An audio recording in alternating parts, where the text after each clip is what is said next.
In this quick tip, we'll take a look at Studio 3T's Query Code tab.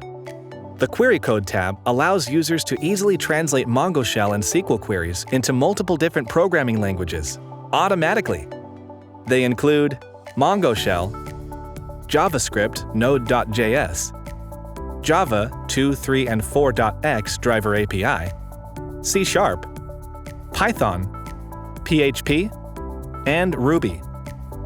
Now, after having already created a query, click on the Query Code tab.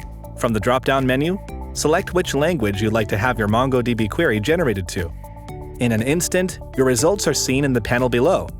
And if you come from a SQL background, Query Code is a great way to learn Mongo scripting. Just type your query in SQL and see the equivalent Mongo Shell code.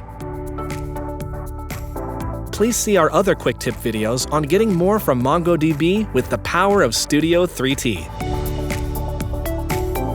Thanks for watching, and happy translating!